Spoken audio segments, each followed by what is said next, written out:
Listen to me. If there was a wise man who would ever think of this, they would say in order to be superior to the man, you've got to be the man.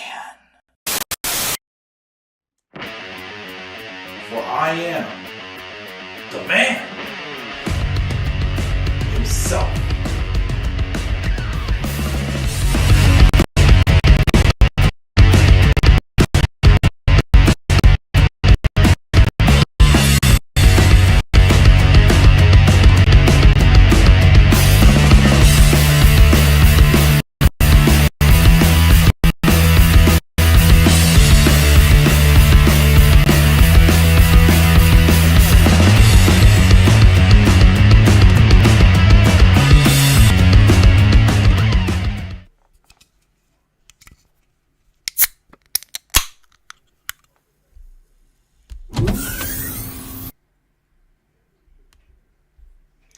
Yeah, it's not really the most exciting preview to do right now, but just for old time's sake, I hadn't done it for a while.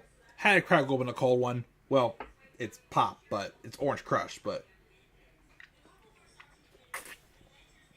we're rolling there. But guys, what is going on, and how y'all doing tonight? This is the Club of the Man 1993, and we are here, live, here on YouTube, for my live preview and predictions for WWE Crown Jewel 2024. Takes place this coming Saturday, November 2nd, 2024 at, can't remember the name of the arena, but all I know is that it's in Riyadh, Saudi Arabia. We're here for the second and yet another Saudi Arabia show, and it's only the first actual Crown Jewel I watched. It's the third straight Crown Jewel I actually am watching the whole show. Because the previous ones I never watched. I've watched bits and pieces of them. But since Triple H took over, since, it's a worthier product, even if the show's not going to be that great, which we'll talk about in a second, how I feel about this card for Crown Jewel. It at least is manageable to watch and not really an intelligence insulting show like we had when Vince McMahon was around. So, again, I am early for my preview. Yes, I just have a lot going on this week, guys, as far as, just other things going on. Nothing bad, just other commitments and such that I made for this week. So, since it's pay-per-view week, and of course, normally, again, right now, I just started my hiatus from Raw and SmackDown reviews until the beginning of the new year, due to me getting ready for my first child coming, which, as of today, I believe she's getting induced on November 22nd, because they wanted her to be induced by week 39. So like 25 days, I believe it is, till my son gets here. I'm very excited to be a dad, and of course, to introduce him to this world of fun and wrestling and other great things. But anyways, that's that. But like I said, Crown Jewel preview this week and review this coming weekend. But like I said, I have a lot going on this week either way, so I found it easier just to do the preview tonight. And as I posted a disclaimer in the live chat, I did read the spoilers for the pre-taped SmackDown next Friday. And I'm going to say right now, if you don't want to be spoiled, which I understand, I don't want to be spoiled either, you can gladly, I will understand if you want to wait until Friday to watch this video. I totally understand, because I'm going to be giving away one match that is apparently on this card. Although I don't know who officially is in it on the one team, but it was basically made official on SmackDown this past week. We'll talk about that when we get to that match. Because as of now, because I don't see Raw adding any more matches, there's 7 matches on this card. So it's probably going to be about a 3.5, 4 hour show, probably.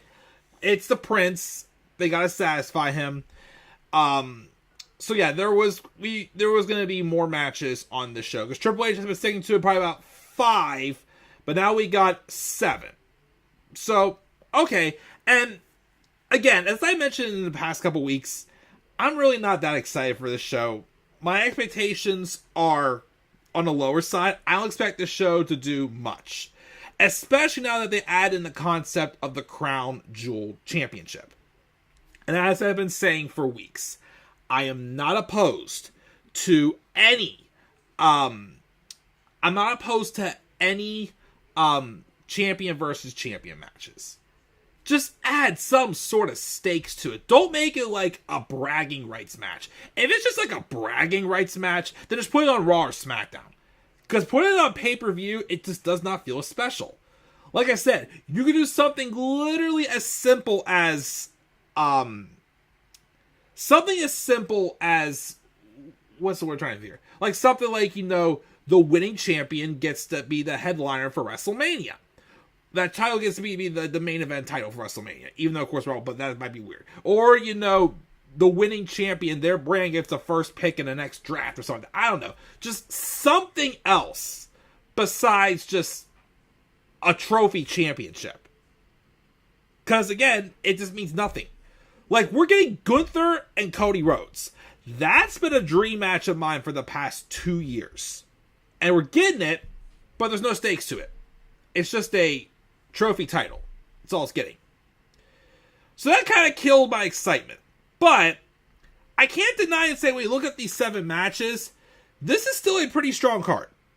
I think we could get a good show out of this card. I don't expect it to be one of the best shows of the year, but I still think it'll be good. It could be a little bit better than what the build made it seem like it is. But we'll talk about it. We'll see, of course, where it goes. I do think it's going to be 1 or 2 matches main eventing this show. It's either going to be Cody and Gunther, or it could be the match that was announced on SmackDown this coming Friday in the spoilers. So I will we'll go through the card. We'll talk about it. Again, it's in order of how I predict the matches will happen, and we'll go from there. I still do want to watch Raw. Yeah, I'm not reviewing Raw or SmackDown now just to take a break, but still doing so. By the way, also, I want to throw this out there. For those of you who follow me on TikTok, which recently I posted a TikTok, which I also post my TikToks here on YouTube. I posted one about Samantha Irvin leaving WWE, which of course was not with all the information that we have now, which is what I talked about in the SmackDown review, how she left because she wanted to do more than just be a ring announcer in WWE, and she wasn't getting that, so she's leaving and focusing on her music career, which again, all respect to her. But that video that short on TikTok, as of this moment, it's still getting likes. It's still getting love. We are at 9,856 views on that TikTok. I have not gotten a TikTok yet gained to 10,000 views. So if you follow me on TikTok, or if you haven't yet, go follow me on TikTok. If you have a TikTok account, that is, of course. And please, give that video some love. For 9,856 views. That is incredible. I may actually do a follow-up one because of the new information that we got involving her departure. But yes, please give that one some love. And also, that has given me, I think, 25 more TikTok followers. I'm up to like 209 followers on TikTok. Pretty cool, I gotta say. Despite the fact that I don't post regularly on there as well. I also have been trying something new with my Twitter and Instagram. I'm trying to, retweet some things and like get some news topics to leave some comments in to try to help, because I feel like my algorithm and my popularity on social media is not really doing well because I started those accounts fresh and new. And I'm not really getting much love on those accounts. I'm not getting much reactions or whatnot to my tweets. Although recently I did from Mr. Chris Van Vliet and Deonna Purrazzo, because I did praise their interview they did together last week, which was a very outstanding one. And of course, Chris Van Vliet is awesome. Definitely check out his podcast. And Deonna Purrazzo is excellent in the ring as well. One of my personal favorites. We all know that. So I'm just experimenting, especially during this time where I'm not doing like structured stuff on this channel. I am trying to, just experiment with new things. And, of course, I still want to experiment more with, the media side, too. So I still got at some point, I will get around to we'll get into some tutorials with, Photoshop and After Effects, just trying to freshen up my old skills again, too. Because, this stuff I've been doing for the past year is fine, but I want, something more. But anyways, I'm getting off topic. Before we start the review of the preview, let's check the live chat. Looks like we got Tyler in the live chat. Thank you as always, Tyler, for your support, buddy. He says, hey, Mike, good luck on your new kid. Thank you very much. Nia better squash Liv. I am going to have a little bit of a curveball for that match when we get there. Tyler's not going to review it. If it was definitely in the Vince McMahon era, I definitely would not be reviewing this one. Why is Jericho Ring of Honor champion again? Oh, God, don't get me started on that. Oh, goodness, don't get me started on that. I am sorry. I still am always going to think Jericho is one of the best of all time. But, God, can they please end the stinking learning tree thing? And also, Tony Khan, stop putting Ring of Honor championships on AEW television. But that's a video for another day. I still have a Tony Khan video I've been wanting to do for a couple weeks now. I haven't gotten around to doing it, but yeah, I'm not a fan of Jericho winning the Ring of Honor world title on AEW television. But come back, Charlotte and Becky. Probably be in 2025 for both of them, I would say. Hopefully. 7 is okay. I'm not into this with this brand warfare matches. Like I said, Nia and Liv, I'll have my opinion on that one. Cody and Gunther, again, like I said, is personally a dream match for me. I just wish there was better stakes for that match. And get the belts off of Jade and Bianca. Well, Tyler, I'm afraid I've got so bad news. You're not going to like my prediction for the first match that I think is going to open up the show. It's this Fatal 4-Way Women's Tag Title match. It is the champs, Bianca Belair and Jade Cargill, taking on Damage Control's Io Sky and Kairi Sane. The SmackDown's team of Piper Niven and Chelsea Green. We're not strange not hearing that anymore since Samantha's gone. And NXT's Metaphor, Lash Legend, and Jakara Jackson. I do appreciate that the past couple weeks they are seemingly kind of giving the tag team division a little bit more of a focus. On Raw, we actually had qualifying matches. Tonight on Raw, we have a triple threat match, which I wish one more heel would have been put in the match. I do wish we would have either had Authors of Pain or American Made getting put in that match. I'm pretty sure on the Raw side, the whole point is going to be the War Raiders to get the tag titles off the Judgment Day. And then on SmackDown, the Motor City Machine Guns getting the rocket ship pushed to the top. They're going to definitely, be a good team to kind of like rejuvenate that division as well. But the women's, I appreciate at least that they've tried to tell more stories establishing these teams. All 4 of these teams have somewhat of a purpose, it feels like. And it's like one from each brand. Well, including the tag champs, but of course they can flow between both brands. Again, I still am confused about what they're doing with Damage Control. I don't know if they're faces or if they're tweeners. I still don't know. I haven't pulled the trigger on the face turn. I've been tempted a few times, but it still isn't quite there. I'm always going to be a big fan of Chelsea Green. I do think, though, that whenever they bring back Carmella, they should put if Carmella ever does come back to wrestling, they should put her with Chelsea and have Piper go off and be a single star. I really think that I just don't like how they're treating Piper. As a heel also, too, I feel like she's more meant to be a face. So I kind of hope that kind of like happens whenever Carmella comes back, or at some point, just make Piper a single star again. And Jakara Jackson and Lash Legend. Again, I don't know too much about them.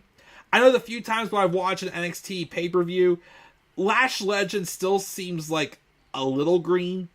Jakara Jackson's not too bad either, but I'm not like screaming off the roof for them. Like, I'm not as excited to see them as I am for the women have a lot of people in NXT right now who are definitely standouts.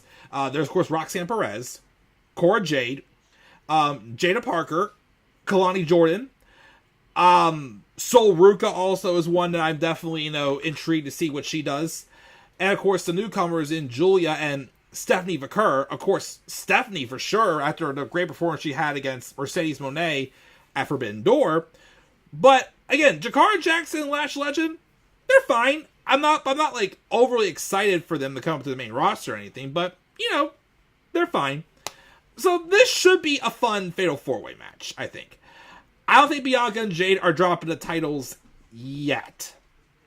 It'll probably be around the beginning of the year, like in January or so, where they may drop them. Because I do think eventually we are going to get a match with Bianca and Jade at next year's WrestleMania. I think Bianca should be the heel still, because again, Bianca desperately needs that heel turn. I've been saying it for ages. She needs that heel turn. But I can appreciate at least that they're putting effort into these tag team divisions and establishing teams. So yeah, I think Bianca and Jade will retain the opening match. The second match on the card is Bronson Reed and Seth Rollins. Definitely probably the match I'm excited about the most. Because I know this one's really going to cook. We've been wanting to see this match since post SummerSlam. Whenever Bronson Reed did the 6 tsunamis on Seth Rollins to really just make a name for himself. Tell the story of he's tired of, getting opportunities pushed aside for him. He's just going to create them on his own. Goes out and attacks one of the biggest stars in the company. And of course has done so with a few others. Of course not as quite as big as Seth Rollins. But you know what I mean. This though, and even Orton and Owens, which we'll get to that in one match in a second. I feel like one of those two matches should have been an unsanctioned match based off the story. Adam Pearce was concerned about giving them this match because he knows that Seth is banged up, but Seth's like, well, yes, I'm banged up, but that's what's about being in this business, fighting through your injuries and such and whatnot. And of course, same thing with Randy Orton and Kevin Owens, with how Triple H is afraid that that Kevin Owens, something's not right up here, is much more dangerous now than he was before.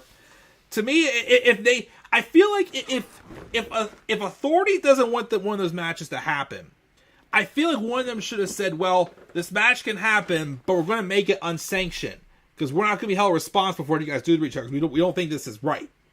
So I think if it was up to me, I probably would have given it to Bronson Reed and Seth Rollins because that has more of a longer term. But that's not the case. I'm pretty sure we're going to be having maybe a couple more matches between these two. Eventually, we will get a stipulation, I think. But for a first one, I think Bronson should win it. I think Bronson should get a nice, clean victory over Seth Rollins. Look dominating. Seth eventually will get his comeuppance, but I think Bronson needs this. Again, he's got great momentum right now. Give him a little bit more. So that should be a good match. Then we have the United States Championship match. The challengers are the current men's WWE Speed Champion, Andrade. Then we also have him, Carmelo Hayes. And they're taking on the champ, the United States Champion, the fastest rising megastar, with everybody saying, L.A. Knight. Yeah! Right on cue, always, as she does. This should be a good match as well. I don't know, like I said, my excitement over this kind of got hurt a little bit with the way it got set up with LA Knight being the face referee. Yeah, I get he's sick of their nonsense, but it was just weird to see him kind of like put himself in a pickle. Like, how often do you see I feel like if a baby face ever sets up walks himself into a triple threat match, it should be out of like something that a more vicious heel really does. Like, nothing against Andrade and Carmelo. Well, Andrade is a face right now. Carmelo Hayes is a heel, but I feel like Carmelo Hayes is more in this position, he's cocky right now, but because there's not a spot for him on top right now, he's a heel to be cocky, but he's still good at getting over in a loss that fans are waiting to actually cheer for him because they want to see him get on top. I feel like that's the direction they're going with Melo. I do think, though, that they do have to do a do-over with that Game 7 match and give them a legitimate finish. So I think LA Knight is going to retain. And I've been saying this for months. I predicted it for Bad Blood. I'm probably going to put it on my Survivor Series card as well. Maybe. We'll see. I think they should do I still think they should do it, especially since the 7th match was a no contest. I still think they should do an Iron Man match at some point to end their feud. Carmelo and Andrade, Iron Man. That'd be awesome. As for LA Knight, well, I'm not sure who's going to feud them next, but if something doesn't work out for someone else we're about to talk to next, I feel like he should be the one to eventually take the belt off LA Knight. Maybe run WrestleMania if it doesn't go to plan, but let's talk about this one next. So the fourth match I think is going to happen is Randy Orton versus Kevin Owens. Again, you could have made it unsanctioned, but it's not just going to be one-on-one. Okay. Again, I am really liking what they're doing with this Kevin Owens heel turn. Again, I was worried because it just felt like that Kevin had like repetitively turned on people how many times. And him just doing the same thing again, it's going to kind of like make his recent character look kind of, fraud. But I like that they have a very justified story. Again, Kevin Owens feels betrayed because Cody Rhodes teamed with Roman Reigns. And everyone, and their mamas, like Randy Orton, Seth Rollins, Kevin Owens, a few others, have expressed that they aren't happy with Cody doing that. Because Roman Reigns has given all of them hell for years, yet why is he now all of a sudden teaming with him? And Cody basically admitted, yes, it's not the right, but I'm doing what's best for business, what's best for the company. So there was Cody had a valid reason, and Kevin Owens has a valid reason to not agree with it. So again, like Drew McIntyre, like Hangman Adam Page, we have a justified heel.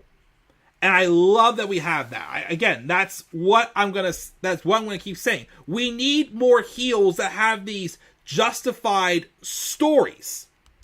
So, first off, Kevin Owens needs to win this. Again, I love Randy Orton, but he has no reason to win this. If Kevin Owens just loses here, then there's no point. Because I'm concerned there's going to be no payoff for Kevin Owens with this. Again, if it was up to me, I would have kept Owens off TV until the Royal Rumble. Had him return, had him win the Rumble. He could feud with Randy Orton at Chamber or whatever is in between Rumble and Mania. And then have him be the one to dethrone Cody at WrestleMania. Because again, what Cody has been missing from his title reign, and again, it's not his fault. He's putting on great matches. He's doing his part. He just hasn't had a legitimate heel to work with that could feel like a threat. And this Kevin Owens heel character, I feel like, is what he's missing. And remember too, well, me personally, I thought they had a match of the year candidate at Bash in Berlin. With more heat now involved in this feud, I think you can put on an even better match than what they did at Bash in Berlin. And I've been saying this for the longest time. Kevin Owens has not been a singles champion in 7 years. I still think that is absolutely bullcrap. Kevin Owens is way too good to not have a title on him for that long and to literally be basically a jobber. Someone who can put on an excellent match but is not going to get, the big wins. Now it's time you give Kevin Owens these victories. Now it's time you actually make Kevin Owens dominate. Because if not, then this could be just a way to write off Kevin Owens and he leaves the company at the end of the year. Because his contract expires at the end of the year. I still think, though, Kevin Owens is very loyal, though, to the WWE. So I still think he's going to stay.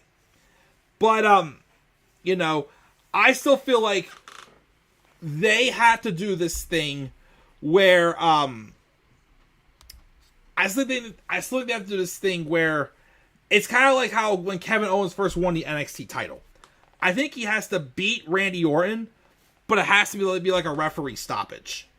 Make him look like the monster that Triple H made it seem like he was on SmackDown this past Friday. But yeah, I still think Kevin Owens has to be the guy to take out Cody Rhodes. That's what I think. I think he is the right person to do it with this new character. Again, I just love how justified it is.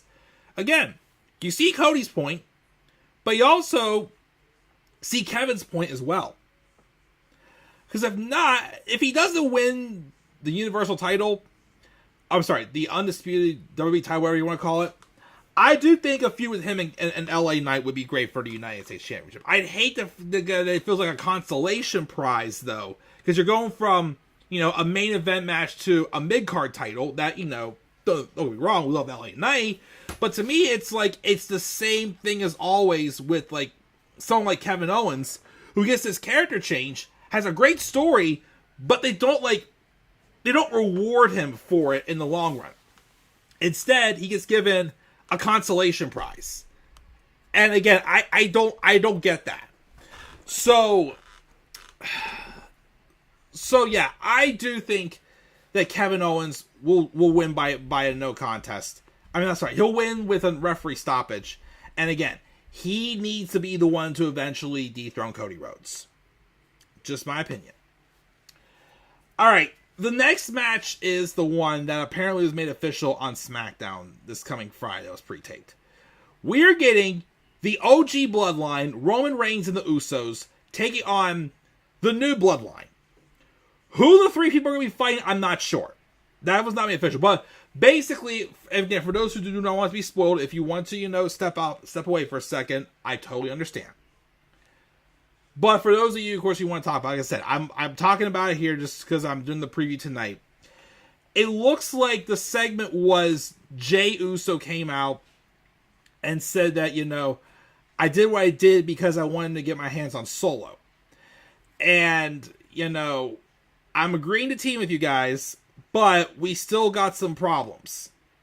Can we be treated, if we're going to do this together, can we at least be treated as equals? And Roman, I guess, said yeet. And, they put the ones up. So, I'm okay with that.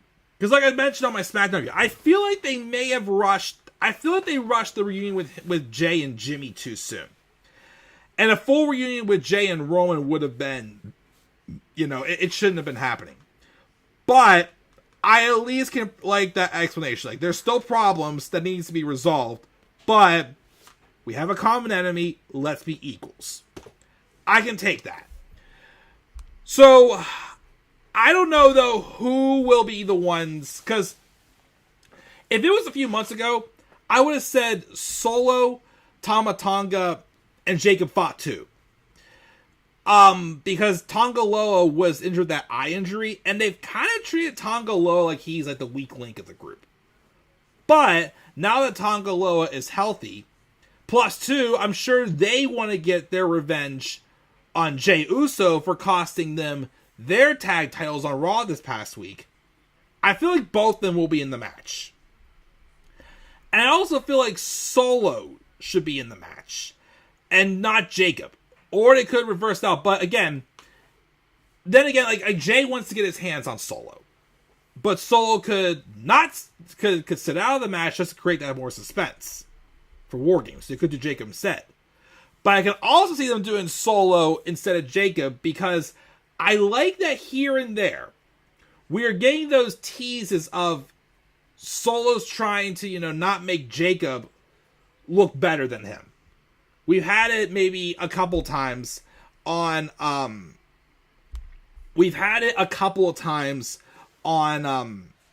SmackDown where they tease something. Like when Cody had challenged Jacob Fatu to a match. And then Solo's like, what are you doing? Like, they could continue that storyline. Because eventually, y'all know Jacob's going to outdo Solo. So I think I will go with Roman, Jimmy and Jay, Solo, Tama Tonga, and Tonga Loa. I think will be the ones in there. And the Bloodline the new Bloodline have to win. Again, no ifs, ands, or buts. Like I said, I already lost interest in the War Games match when they didn't win at Survivor Series. But, again, they need a reason to feel like that they need help. And again, having, that fourth member be on the sidelines, could, lead to a story of where they get Sami Zayn. Sami Zayn, because I think you got to go all out and try to get Sami Zayn into this as well. Get the real OG Bloodline back together. Bring in Paul Heyman. And then if they do 5 people, which I think they will do, I think I still want to see The Rock come in and he like cost the OG Bloodline the match, and that's what sets up Roman and The Rock for WrestleMania. I also could see it, because for the new Bloodline, I hear like either Zilla Fatu or Hikuleo apparently might be coming in, or they can have Kevin Owens be with the new Bloodline for War Games, kind of like how it was with Drew McIntyre and Drew McIntyre last year when he first turned heel. He wasn't a fan of Judgment Day, but he still teamed with them at War Games because they had common enemies.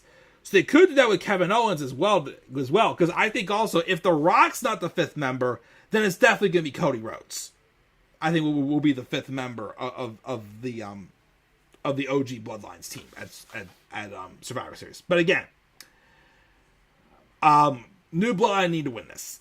No ifs, ands, or buts. They have to win this.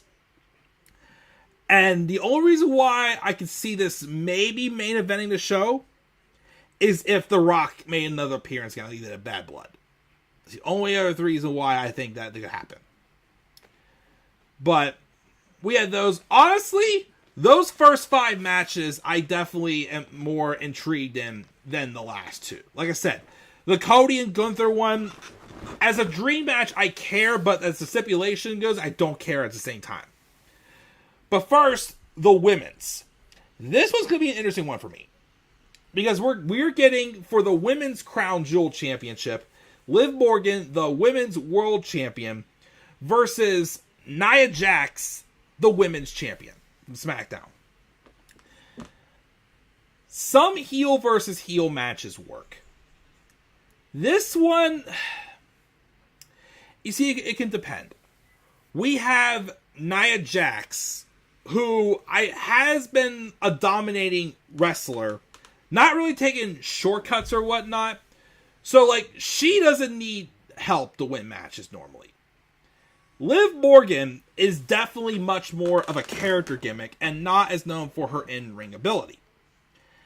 So, there's some of a dynamic, but there really is at the same time. Like, this is like whenever in 2017, when it was originally going to be a Survivor Series, Alexa Bliss versus Natalya. Like, no offense, like, who wants to see that match on pay-per-view? Then they changed it to Alexa and Charlotte, and it was more interesting. I feel the same way about this match. And I feel like when you have 2 heels that don't really have a purpose to be fighting each other, that's when I feel like Triple H might be throwing a curveball here. So, what I'm going to predict here is Tiffany Stratton. It's been made more and more known that Nia is intimidated by Tiffany possibly cashing in on her. And she is now telling Tiffany, at Crown Jewel, you're going to cash in on Liv Morgan. Now, let me first start saying this. I still feel as a character, Tiffany's not ready to be a champion as a character. But she has the in-ring ability. Based off of the story lately, with it seeming like they're letting out, they injected the idea of, Tiffany cashing on Nia. And now it's like that injection's like completely filling up to maximum. I feel like because they're doing a heel versus heel match where it's 2 people that don't really have a story, like a good story per se. So I feel like they're going to come out here with a curveball. I think Tiffany is going to cash in on Nia, win her championship, and as a result, also be the Crown Jewel Women's Champion. Because people do like Tiffany. Again, in-ring, she's great. Character-wise, I'm not sure. But this could kind of be a little bit like a shift in her character with a possible face turn. And we'll see where it goes. I really thought we were going to be waiting until sometime in the next year for Tiffany to cash in. But based off the booking lately, I'm like, you kind of have to pull the trigger now, it feels like, based off of how they're booking it. So yeah, I think Tiffany will cash in, and she will win Nia's title, and she'll also win the Crown Jewel Championship for the women. And then the final match is Cody versus Gunther for the men's Crown Jewel Championship. Again, a dream match of mine for sure. I just hate that it's basically just a bragging rights match. Who wins, though? Gunther. Again, nothing against Cody. I feel like, though, of the two of them, Cody is better at getting over in a loss than Gunther. And Gunther has been built on winning, on dominance. He only loses when it really means something. And him losing this match, I don't think is going to do anything for him. It's not going to make him look good, if I'm being honest. So, I think what's going to happen is, although I hope they did it like they did with Jay and Braun last week, I think Kevin Owens will somehow get involved in this match and cost Cody the champion and cost Cody the match. But like I said, the way they did Braun Breaker and Jey Uso last week, how they had interference, but they still overcame the interference, but eventually, it just caught up to them. That should be what they do here with Cody Rhodes and Gunther and Kevin Owens getting involved. I think they had to still, of course, make the loss for Cody look as clean as possible, but protect him at the same time. But I think Gunther should win the Crown Jewel Championship. Again, Cody can tell a better story through a loss than Gunther can. I say Gunther only loses when it's big, and I think this is not the match for him to lose, if I'm being honest. And that's going to do it, guys. That is my preview for Crown Jewel. Again, it shouldn't be a bad show.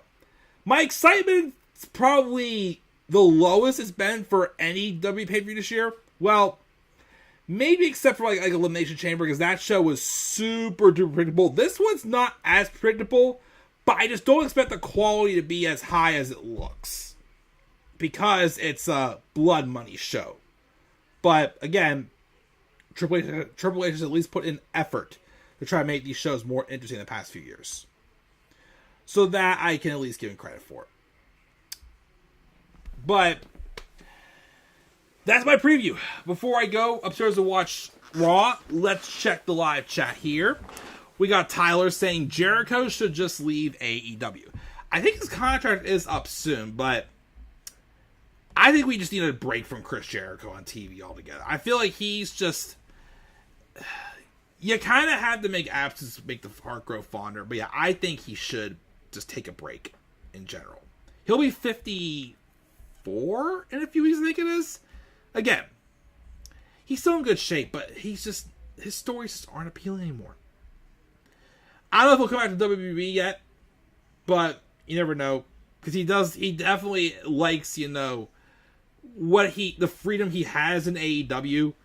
But again, he needs a break. They need to take him off TV for a bit. I'm sorry. Tyra thinks Randy and Kevin is not going to be a match. It's going to be a fight. Which is why I also think they're going to do a referee stoppage finish, but have it look dominating for Kevin. Tia Coupon, what's up, buddy? Like to see Cody versus Owens at Saturday night's main event and beat Cody for the title. You could do that then. Again, I will review that show, but I will not do like a card prediction or like a review for that show. I will do a review for it. I do plan on watching Saturday night's main event. Let me see here. AJ Styles has not been world champion in 6 years. It's more of a sin than Kevin. I do think AJ deserves at least one more run with the title before he retires. I'm hearing apparently before he got injured that apparently they were set up for his like farewell tour. Give him the title one more time. He deserves it. But yeah, it's been a while for him holding the world title as well too. 2018 was when he last held it. Yeah. So just 6 years. So yeah. they kind of have, like, not really had anything for AJ to do the past couple years, which really sucks, but he doesn't have really too much, like, dream matches up. Like, honestly, if he wants to get involved with this, if AJ to give him something else to do when he don't have anything to do on the main roster, if he wants to get involved in this, like, crossover with NXT and TNA, be my guest. I mean, he's a TNA legend as well, so give him that dude. Heck, give me him versus Joe Hendry. Or, heck, if you want to do, I don't know who won the match on the over weekend, but if you want to do him and Nick Nemeth, go ahead. Something interesting, something different for him to do. But yeah, I'm not opposed to AJ getting another title run if they allow it. Just call it the WWE Championship. Yeah, I agree. Why call it the Undisputed title? I don't like that. I agree. TQ says thinks it'll be Jacob Fatu and the Tongas with Solo in the corner. Remember, Fatu never lost the title. You're right, for sure. He agrees with Tyler. Wonder who will be the fourth member on the original Bloodline. Like I said, I think it's going to be Sami Zayn. I'm pretty sure it'll be Sami Zayn. And like I said, either the fifth member is going to either be The Rock or Cody Rhodes. I also have no clue what they're going to do for the women. Because it looks like mainly SmackDown is getting the men's. So you think Raw gets the women. What are you going to do on Raw? What, the Pure Fusion Collective? No, thank you. I don't know for the women. His WrestleMania Night one is Jacob Fatu versus Roman Reigns. Winner chooses stipulations for Rock versus Roman Night 2 main event.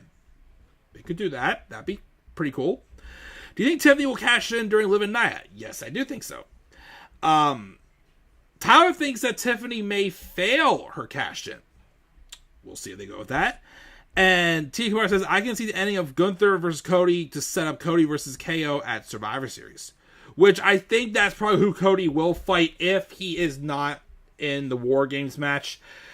I don't think they're going to do Cody versus Rock at Survivor Series because again, one of them is going to be involved in the War Games match either way. But if they're not going to do it at Survivor Series, if they're not going to do Cody and KO at Saturday night's main event, either do The Rock and Cody at Saturday night's main event or do it at Royal Rumble. I do not want that match to be the WrestleMania match. It has to be Roman and Rock this year. No ifs, ands, or buts.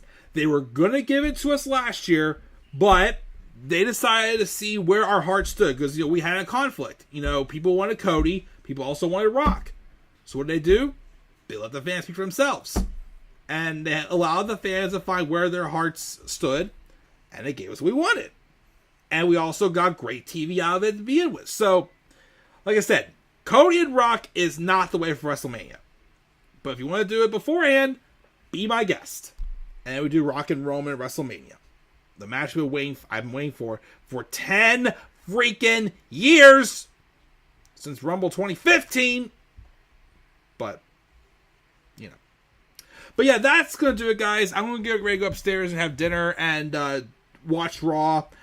If I'm not tired after Raw, I may come back down here and do my episode 5 of the Vince McMahon docu-series. I did watch episode 5 last night.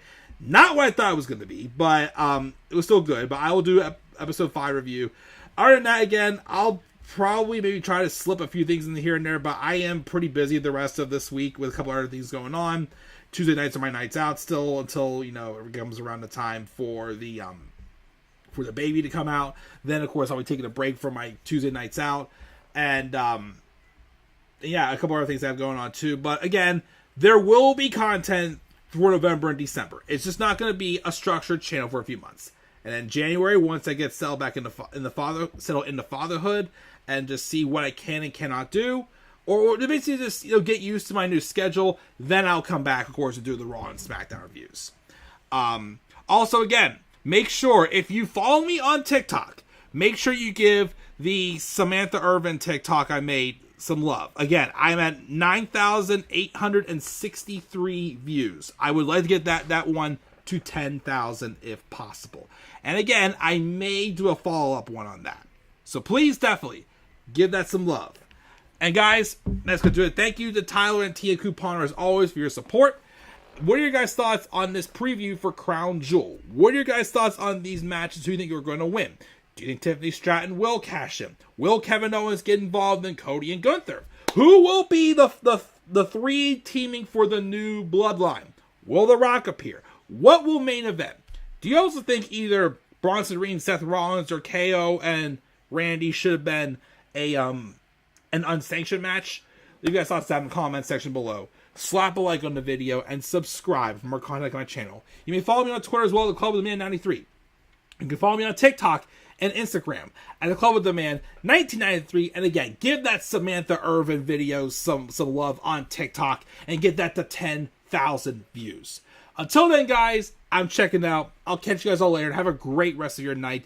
And do not forget, in order to be superior to the man, you've got to be the man. And for I am the man himself. And that is not just an opinion, my friends. That is a fact of life. Yeah!